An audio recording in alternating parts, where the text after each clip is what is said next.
Channel को subscribe करिए, bell icon दबाइए, ये वीडियो ज्यादा से ज्यादा लोगों तक पहुंचाइए।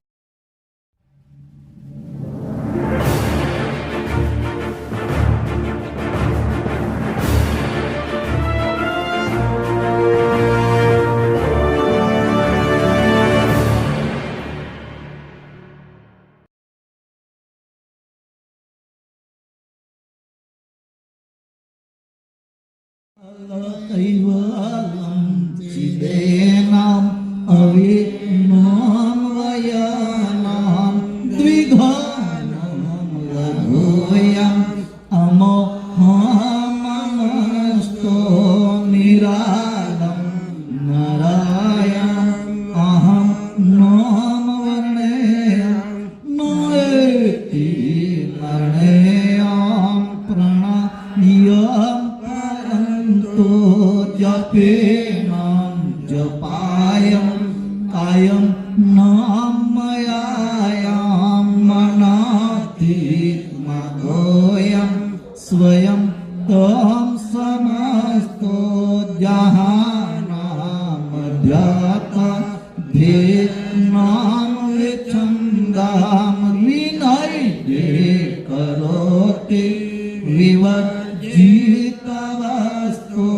विधि वै वेदान्ताम् अचन्ते न चन्तां सुनाति सनाथं जेनाथम् अनन्तो अगाधं बहोदं लोहि जान्महाजं कुबेरं दियामं नमामि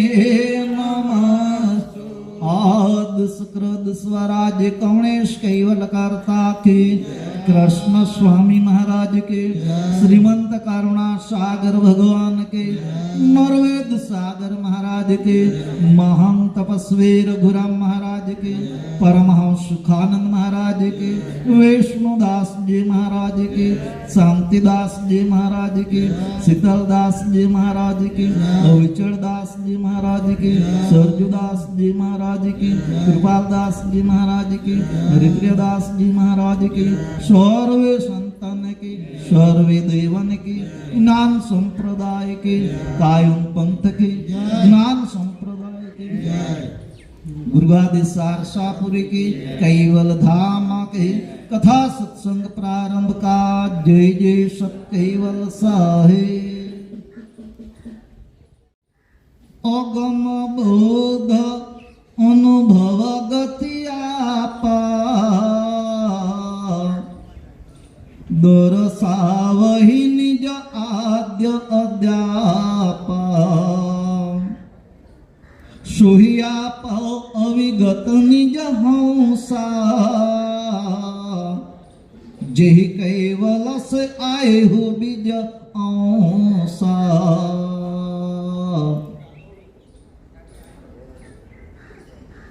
महाद शून्यमा ब्रह्म प्रकाश न प्रकाशक अनंत ब्रह्मांड देश विश्व नियंता विश्व रचयिता सकर्ता सत्कैवर्ण महाद सजान जान स्वरूप प्रातः स्मरणीय प्रातः वंदनीय परम कृपाळु परम दयाळु दिव्य परम गुरु श्रीमंत करुणा सागर भगवान विश्वभरना मनुष्य देहधारे चैतन अवसर ज्ञान बोध उपदेश करता स्वरचित पंचम स्वसम वेदना चौथा स्कंद ने 109મી ચોપાઈની અંદર કહે છે અગમ બોધ અનુભવ ગતિ આપા દર્શાવહી નિજ આદ્ય અધ્યાપા સજ્જનો આ 2 દિવસથી ચાલતા दिव्य परम गुरु भगवान करुणा सागर ने મહાન તપસ્વી રઘુરામ બાપજીએ મંદિરની અંદર જે મૂર્તિનું સ્થાપન કર્યું તેના 125 વર્ષ પૂર્ણ થયા અને એ નિમિત્તે આ પ્રસંગની અંદર પરમ કૃપાળુ ભગવાન કરુણા સાગર આપણને અહીં જણાવે કે અગમ બોધ સજ્જન અગમ બોધ અગમ અગમનો અર્થ એવો પણ થાય કે આ બાજુના લોકોની જ્યાં ગમ ના પહોંચે એને અગમ કહેવામાં આવે. સજ્જન આ બાજુ એટલે ક્યાંથી? તો નિરંજન લોકથી તે મૃત્યુલોક અને મૃત્યુલોકથી તે જમીનના પેટાળમાં રહેલું છેલ્લું આતાલ લોક, જેને સ્વર્ગલોક, મૃત્યુલોક અને પાતાળલોક, આ ત્રણેય લોકની અંદર વસાવેલા ચૈતન્ય અંશોની ગમ ના પહોંચે એને અગમ કહેવામાં આવે છે. અગમ બોધ અનુભવ ગતિ આપા. અને બીજો અર્થ એ પણ થાય કે અગમ બોધ અનુભવ ગતિ. અગમ જ્યાં લેખ ના લખી શકાય, વાણી દ્વારા વર્ણન ના થઈ શકે, એ જ જ્ઞાન કહેવાય. એ જ્ઞાન જે ફક્ત ને ફક્ત અનુભવ દ્વારા જ સમજાય. વાણી દ્વારા ઉલ્લેખ કરીને એને સમજવાનો પ્રયત્ન કરવામાં આવે તો કદાપી સમજાય નહીં. પણ અનુભવ કરવામાં આવે તો જ એ સમજણમાં આવે. એ આશયને જણાવવા માટે પરમ ગુરુએ પોતે 18 ગ્રંથોની અંદર પોતે ઉલ્લેખ કર્યો છે કે મહા અનુભવ ગુઢ જ્ઞાન હમારા. ભગવાન કરુણા સાગરનો જ્ઞાન એક તો અનુભવ શુદ્ધ જ્ઞાન છે, અને અનુભવનું જ્ઞાન હોય તો એને શું કહેવાય? એ જ્ઞાનને વિજ્ઞાનમય કહેવાય. અગાધ બોધની અંદર એનો પણ ઉલ્લેખ થયેલો જ છે કે હોય જ્ઞાન તો હોય વિજ્ઞાન તો જ્ઞાન ત્યાગે. જ્યારે વિજ્ઞાનયુક્ત જ્ઞાન હોય તો જ્ઞાન એટલે જાણવું. એ જે કંઈક જાણ થઈ હોય એ જાણ પછી લય પામતું જાય, એનો નાશ થતો જાય. કેમ કે જ્યાં અનુભવ એટલે પ્રત્યક્ષ પ્રમાણથી નિરખવું. સજ્જનો પરમ ગુરુ નું જ્ઞાન એક તો પ્રત્યક્ષ પ્રમાણ છે. જ્યાં વાણી ના પહોંચે, લેખ દ્વારા લખવામાં આવે એમ નથી, એને ચૈતન્ય અંશ અનુભવ દ્વારા સમજી શકે. આ સામર્થતા પ્રભુએ જગતની રચના કરી અને ચૈતન્ય અંશોને વસાવ્યા, ત્યારથી આ ચૈતન્ય અંશને ગતિ બક્ષિસ કરીને જ મોકલેલા છે. પણ ભૂલત સ્વદેહ ગહે નહીં પાવા, કે જહીં ઘર સે અંશ પ્રથમ અહીં આવા. કે હું કોણ અને મારો કરતા કોણ એ ભૂલાઈ ગયું, એની જાણ વિસરી ગયા. એટલા જ માટે ફરી પરમ કૃપાળુને એની જાણ જણાવવા માટે આ જગતની અંદર પોતે અહીં જંબુદીપને વિશે કુબેર સ્વામી નામ ધારણ કરે છે. સજ્જનો એ નામનું પણ આરોપણ કૈવલ ધામની અંદર જ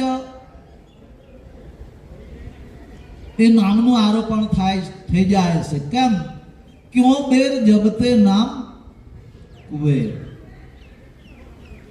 તો એ નામ ત્યાં અર્પણ કરવામાં આવ્યું તો પરમ વિશેષ અંશે કયા ન્યાય એ નામ માલિકના મુખ દ્વારા શ્રવણ કર્યું હશે?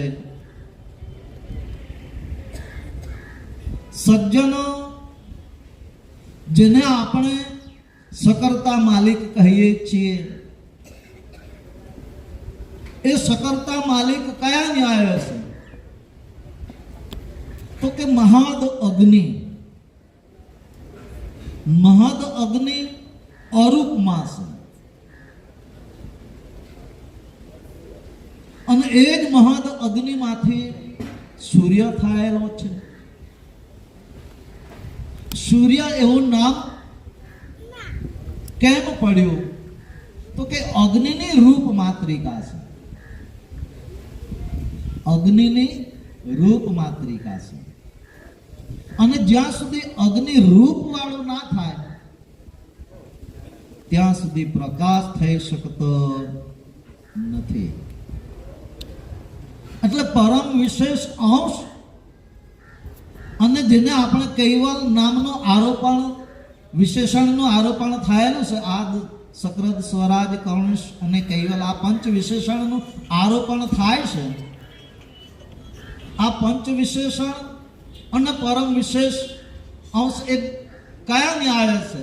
તો કે મહદ અગ્નિ. અગ્નિ ની રૂપ માત્રિકા. અગ્નિ હોય અને એની રૂપ માત્રિકા ના હોય એવું ક્યારે બને? એવું બની શકે?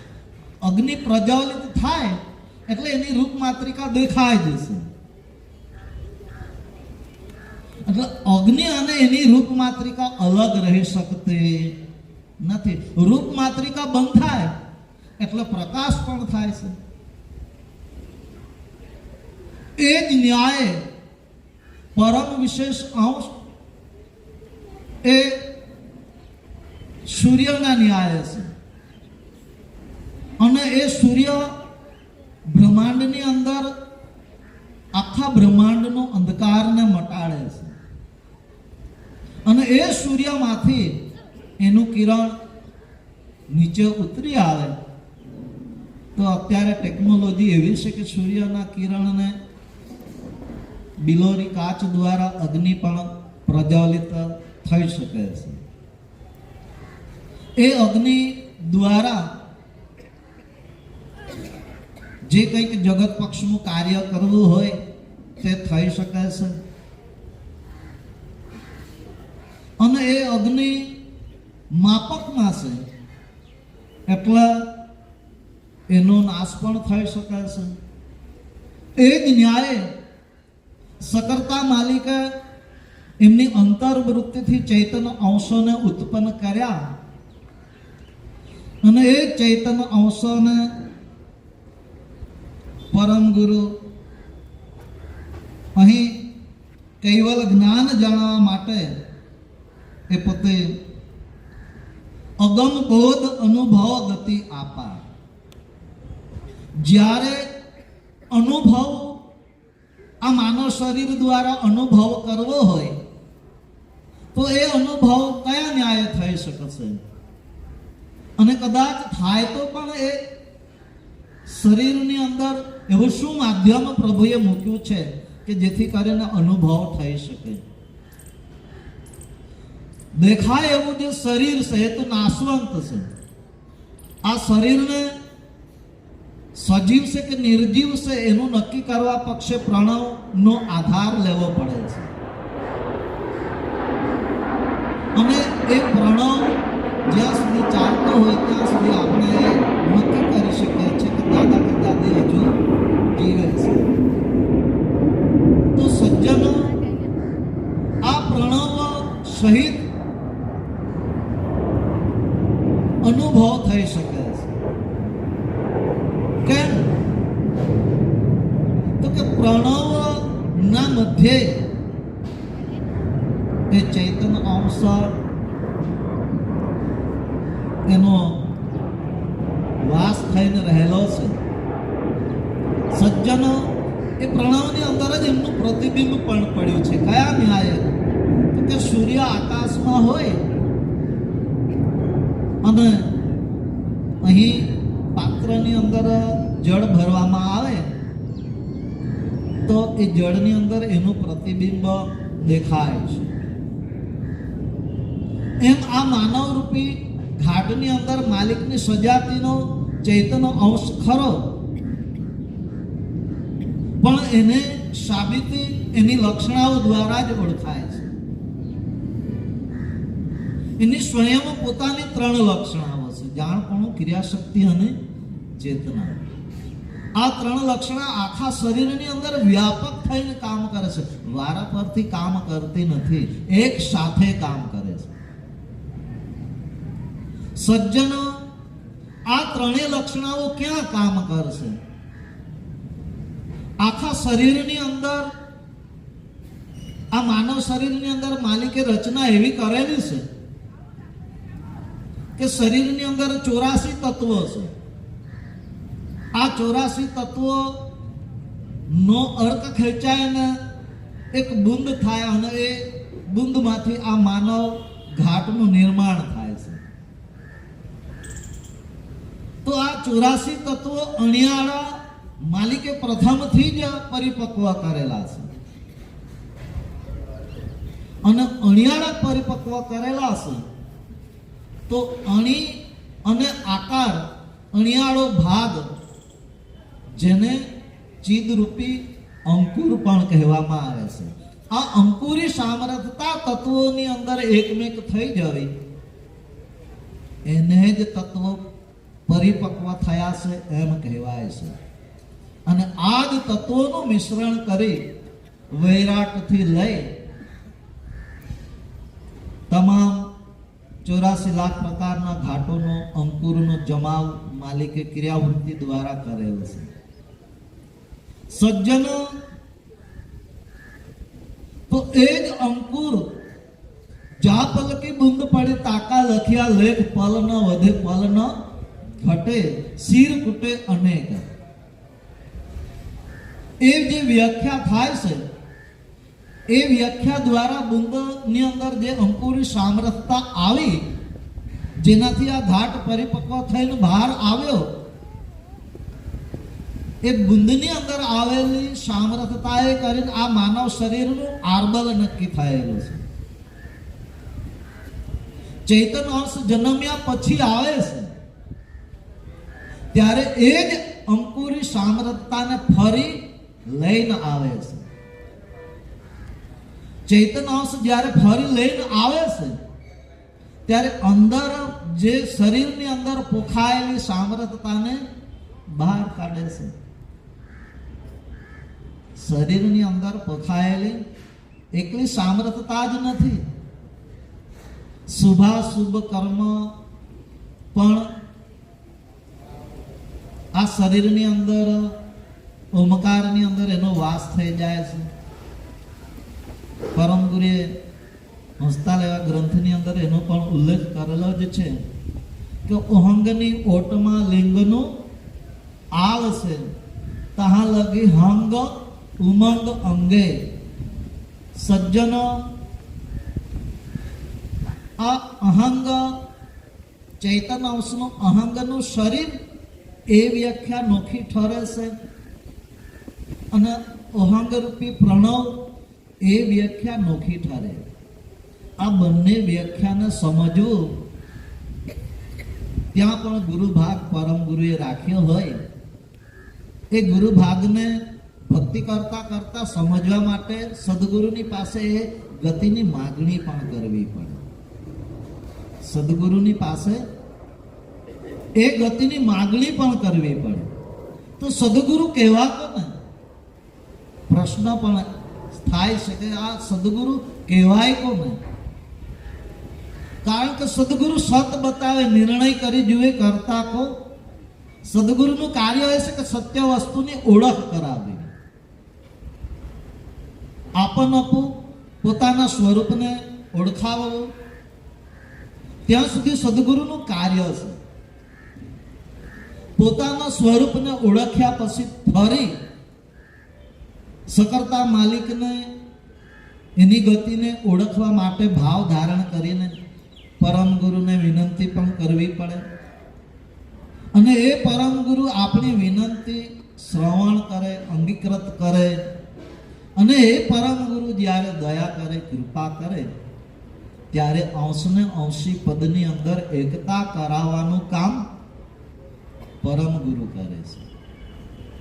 સજ્જનો તો સત્ય વસ્તુ, ભાગ ત્યાગ, લક્ષણ એ સદગુરુ આપણને જણાવે છે. માની લો કે તમે એકલા જ પોતે પોતાના ઘરની અંદર ધ્યાન ભજનમાં બેઠા છો.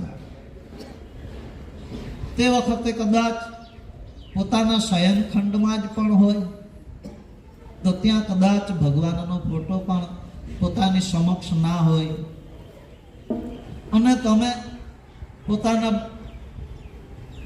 જે એક આસન દ્રઢ કરીને બેઠા હોય, તો તેવા સમયે તમે ભાગ ત્યાગ કરતા કરતા પ્રણવ સમના ઘરમાં રોકાય છે.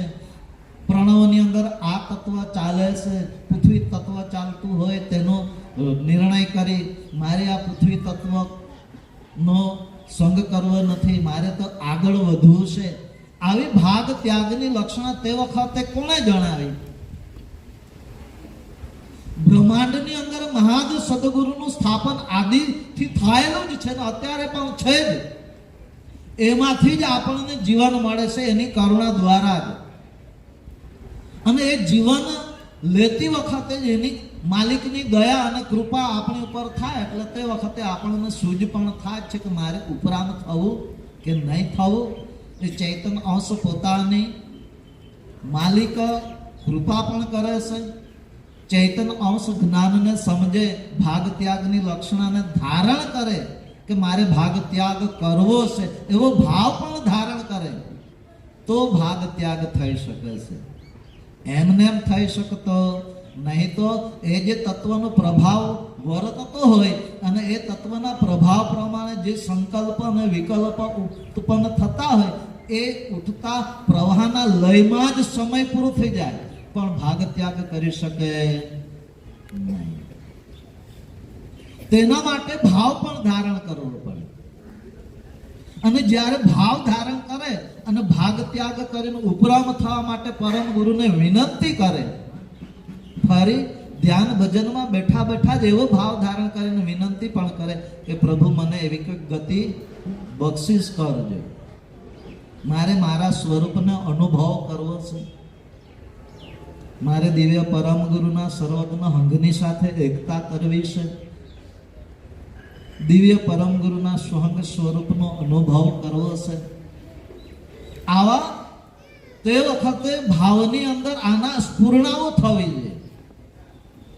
આ જે સ્ફુરણાઓ શરીરની અંદર થશે એ ગતિ કઈ હશે? આ સહજ રીતે શરીરની અંદર આ ક્રિયાઓ સ્ફુરણાઓ પણ ઉત્પન્ન થશે. અને આ ક્રિયાને જ્યારે આપણાથી સમજાશે, સહજની ક્રિયા ધ્યાન ભજનની અંદર બેઠા પછી જે સહજની ક્રિયા થશે, એ ક્રિયા જ્યારે આપણાથી સમજાશે ત્યારે આપણી ભક્તિની કમાણી ત્યાં જરૂર પડશે.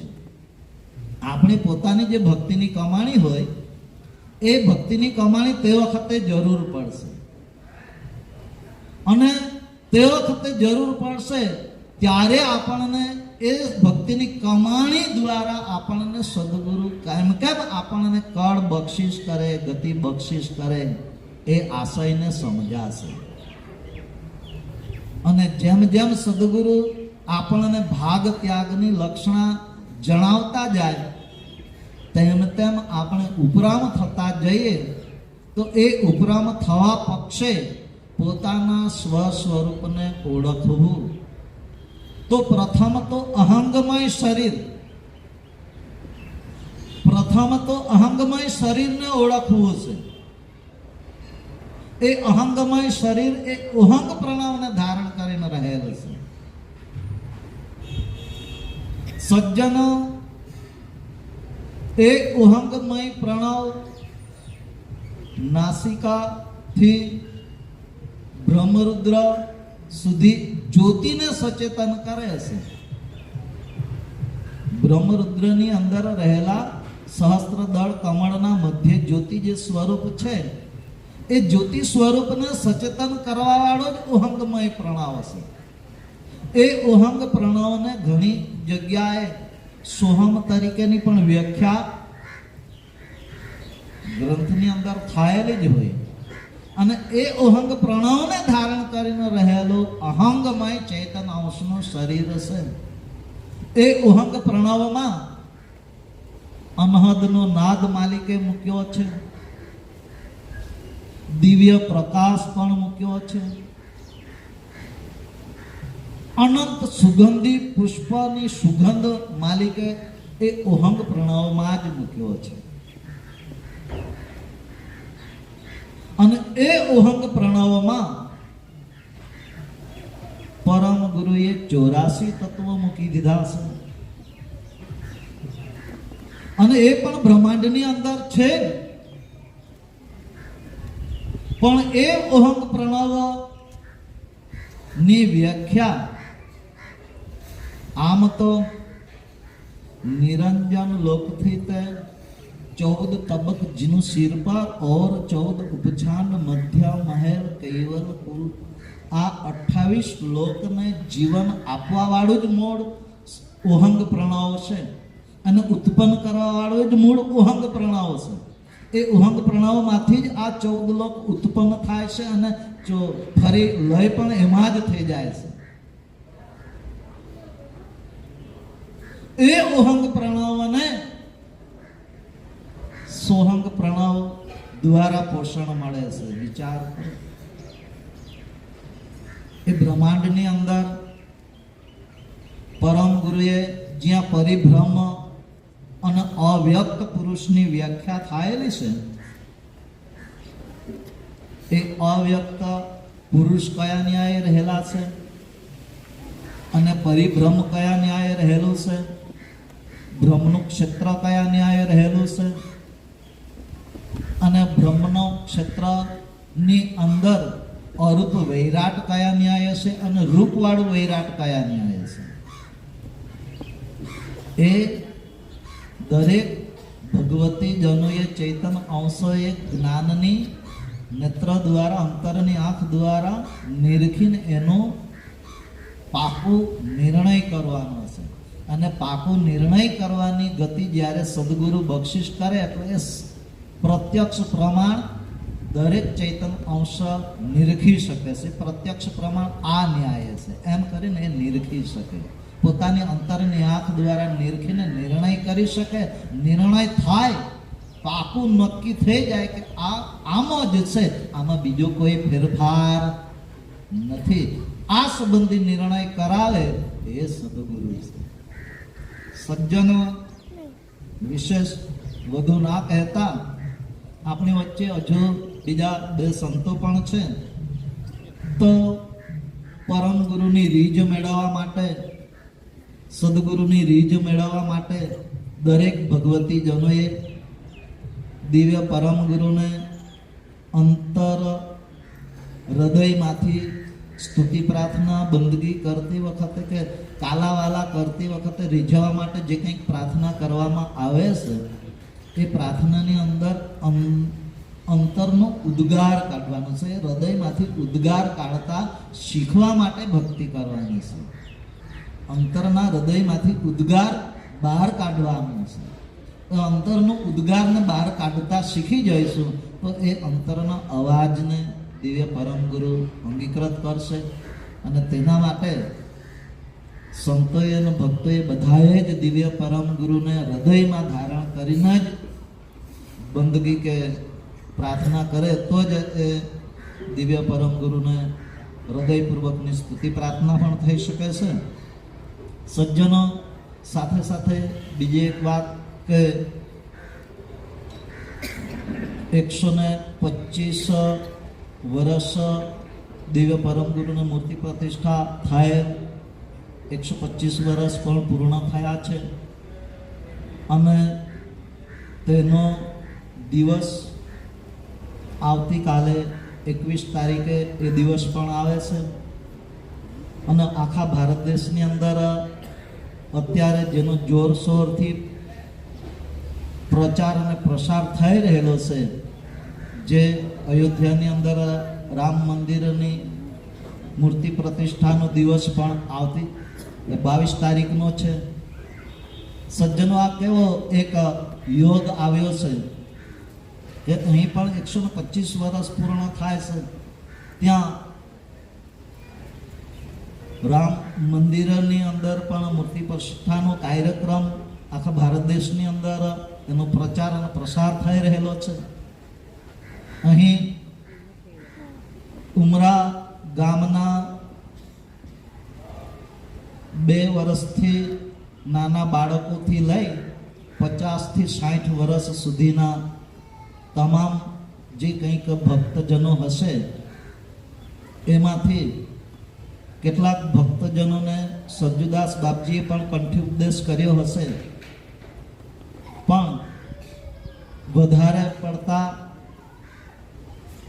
વાસદવાળા બાપજી શ્રીના હાથથી કંઠી ઉપદેશ થયેલા હશે.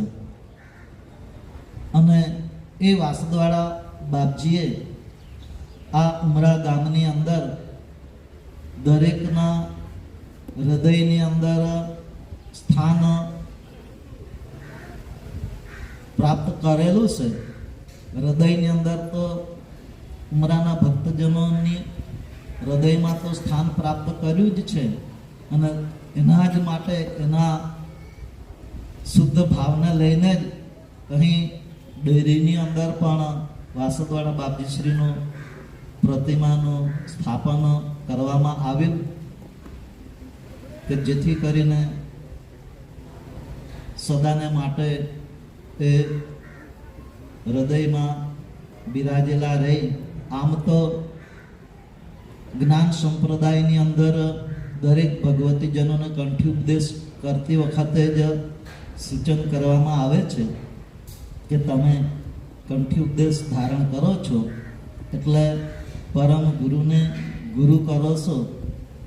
એ પ્રણાલિકા આપણા જ્ઞાન સંપ્રદાયમાં જ રહેલી છે. એટલે એ વિશેષ અગત્યની બાબત છે કે ચૈતન્ય અંશના ગુરુ થવા પક્ષે દિવ્ય પરમ ગુરુ જ ગુરુ થઈ શકે છે. પણ આ માનવ શરીરને ગુરુ ધારણ કરવા પડે જ છે. એ પ્રણાલિકા પણ આપણા ભારત દેશની અંદર આદિકાળથી ચાલી આવેલી છે. તો એ દૈહિક ગુરુના ન્યાયે આપણે એ વાસદવાળા બાપજીશ્રીએ આમ તો મારા કંઠી ઉપદેશક ગુરુ પણ એ વાસદવાળા બાપજી જ છે. સંત તરીકે દીક્ષા ધારણ કરવાનો પ્રસંગ આવ્યો તે પણ સૌ પ્રથમ બાપજીશ્રીના હાથે જ એ પ્રસંગ પણ થયો અને ડુંભાલ મંદિરે પણ બાપજીશ્રીના હાથ નીચે જ એ પ્રસંગ થયો. એટલે મારી ઉપર પણ એમની દયા અને કરુણા રહેલી જ છે. વિશેષ વધુ ના કહેતા પરમ ગુરુ ભગવાન કરુણા સાગરને દિવ્ય પરમ ગુરુ આપણ સર્વના હૃદયમાં આપણે બધા દિવ્ય પરમ ગુરુને હૃદયમાં ધારણ કરીને ભક્તિ કરી શકીએ એ જ પ્રાર્થના સાથે વિરમશું. શ્રીમંત કરુણા સાગર